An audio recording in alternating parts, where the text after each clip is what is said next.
اس میں اس مجلس کی مناسبت سے میری عقیدت کا ایک آپ جو کہیں کہ اللہ تعالیٰ نے اہل بیت اطہار کی جو محبت کا ہمیں ایک، میں چونکہ علوی و نسل ہوں تو اس کا بھی ایک، تو مجھے اکثر دوست احباب کہتے ہیں کہ علوی تو شیعہ ہوتے ہیں، تو میں نے کہا یہ مشرب کا مسئلہ نہیں، تو نسب کا مسئلہ ہے، علوی سنی بھی ہو سکتا ہے، شیعہ بھی ہو سکتا ہے۔ تو اس میں بات یہ سامنے آئی کہ میں اکثر دوست احباب کو جب بھی کوئی ملتا تو میں کہتا کہ جناب سیدہ آپ سے راضی ہوں، سیدہ کائنات۔ وہ کہتے طلحہ بھائی یہ تو آپ شرک ہے، اللہ کو راضی کرنا چاہیے، سیدہ کائنات کو راضی کیوں کرنا چاہیے؟ تو جب بھی میں یہ جملہ سنتا میرا نا جسم کانپنے لگ جاتا، اور میں آج بھی نمازوں میں اللہ تعالیٰ سے یہ دعا کرتا ہوں کہ سیدہ کائنات کی شفاعت نصیب ہو، یا سیدہ کائنات ہم سے راضی ہو جائیں۔ تو میں اس کو مزید واضح بھی کرتا ہوں کہ آپ اس کو اگر، جیسے آپ نے شرک کی بڑی اچھی وضاحت کر دی، ہم اس کو پازیٹیو بھی تو لے سکتے ہیں کہ اگر میں نماز پڑھتا ہوں، روزہ رکھتا ہوں، سچ بولتا ہوں تو اماں فاطمہ اس سے راضی ہوں گی۔ ہم نے نیگیٹو ہی کیوں لینا ہے کہ راضی کرنا صرف اللہ کو ہے؟ تو میں مختصر آپ سے گزارش یہ کر رہا ہوں کہ سیدہ کائنات کا جو مقام و مرتبہ ہے وہ بدعت و رسول ہیں، اور میں نام نہیں لیتا، آپ نے منع فرمایا، کچھ لوگوں نے سیدہ کے حوالے سے جو ایک نامناسب الفاظ استعمال کیے تو بڑا معاملہ خراب ہوا تھا۔ ہم سیدہ کائنات سے متعلق محتاط کیوں نہیں ہوتے؟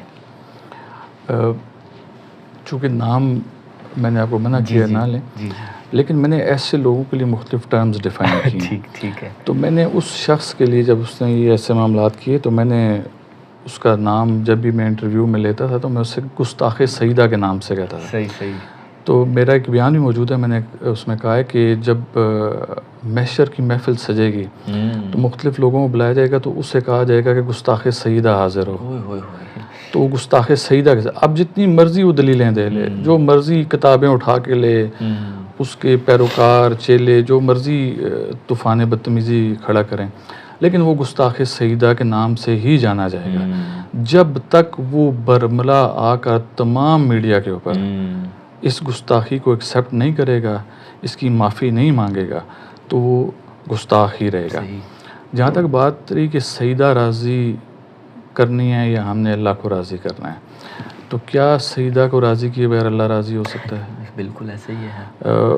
میرا ایک ملازم تھا، اس نے گراس مس کنڈکٹ کیا، تو گراس مس کنڈکٹ کا مطلب ہوتا ہے فائر کر دینا، تو اس سے معلوم تھا کہ پیر صاحب مجھے اب فائر کر دیں گے، نوکری سے نکال دیں گے۔ تو وہ جب اس کو میں نے پیچھے بلایا اس بات کو ڈسکس کرنے کے لیے کہ تم نے یہ معاملات کیے، تو یہ جب تک میں باہر آتا تھا تو میرا جو صاحبزادہ ہے پیر امام علی گیلانی، وہ غالباً مجھے ایگزیکٹ یاد نہیں ہے کہ 2 سال کا تھا، 2.5 سال کا تھا، وہ اندر سے باہر نکلا تو اس نے اس کو پریشان بیٹھے ہوئے دیکھا، تو اس نے کہا کیا بات ہے؟ تو اس نے کہا کہ اس طرح آج بابا مجھے نہیں چھوڑیں گے۔ تو اس نے کہا کہ میں بابا سے کہوں گا تمہیں کچھ نہ کہیں۔ اچھا۔ تو اس نے کہا اچھا، اس نے کہا کہ تو پیر صاحب مجھے کیا کرنا ہوگا؟ وہ کہتا ہے مجھے تم اپنے کندھوں پہ بٹھاؤ۔ کیا بات۔ تو میں یہ سارا ماجرا دیکھ رہا تھا، تو اس نے میرے صاحبزادے کو کندھوں پہ بٹھایا اور وہ چلنا شروع ہو گیا۔ میں جب باہر نکلا تو میں نے اس سے وہ معاملہ ڈسکس ہی نہیں کیا۔ کیا بات ہے۔ میرے صاحبزادہ اس کو گارنٹی دے چکا تھا کہ بابا تمہیں اب کچھ نہیں کہیں گے۔ تو سوچیں کہ یہ تو میرا صاحبزادہ تھا، وہ کس کی صاحبزادی ہیں؟ اس سیدہ کائنات کو راضی نہیں کرو گے تو حضور کو راضی کرو گے؟ حضور علیہ السلام نے تمام عبادات کا ایک نچوڑ بتا دیا اس امت کو۔ آپ نے فرمایا، کہتے ہیں نا جی کہ حدیث کی تو ہم لازمی جائیں گے، تو جس صاحب نے بولا ہے نا وہ بھی سن لیں گے، ایسی چیزوں کو سنتے ہیں، کہتے ہیں ہم نہیں سنتے لیکن سنتے ضرور ہیں۔ تو وہ مفتی صاحب یہ سن لیں گے کہ اگر آپ نے حدیث کی طرف جانا تو حضور علیہ السلام کے قول مبارک حدیث کی صورت میں موجود ہے۔ آپ نے فرمایا کہ اگر کوئی شخص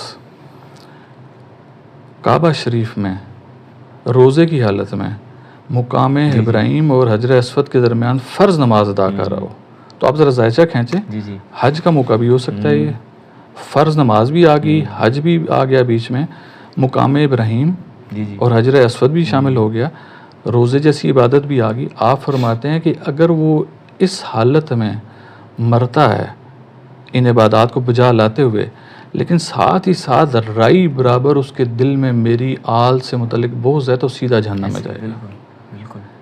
اس میں حضور نے یہ نہیں کہا کہ پھر ہم تول لیں گے یا کوئی معاملہ ہوگا, آپ نے کہا سیدھا یہ جہنم میں جائے گا. تو لہٰذا اگر کسی کو اپنی نمازوں پہ ناز ہے, اسے یہ ہے کہ میں نے درس نظامی کا کورس 8 سال کا لگا کے کر لیا ہے, کسی کو یہ شائبہ ہے کہ میرے انڈر بہت سے مدرسے ہیں, کسی کو یہ شائبہ ہے کہ میں نے حضور کے نام کا نعرہ لگا کے میں نکل آیا ہوں باہر, لیکن وہ جان لے کہ اگر اس کے دل میں بغض آل محمد ہے تو وہ کبھی فلاح نہیں پا سکے گا. نہ اس دنیا میں بھی برے القاب سے جانا جائے گا, اور آخرت میں تو وہ پھر رسول اسلام نے بتا دیا سیدھا جہنم میں جائے گا, یعنی اس کا ٹھکانہ جہنم بتا دیا گیا. تو اگر کسی نے حدیث کو ہی پکڑنا ہے نا پہلے, تو پھر اس حدیث کو پکڑ لے, پھر باقی حدیثوں کی طرف نہ جائے نا, پھر آپ کے سامنے سارے معاملات کلیئر ہو جائیں گے. چلیں, بہت شکریہ.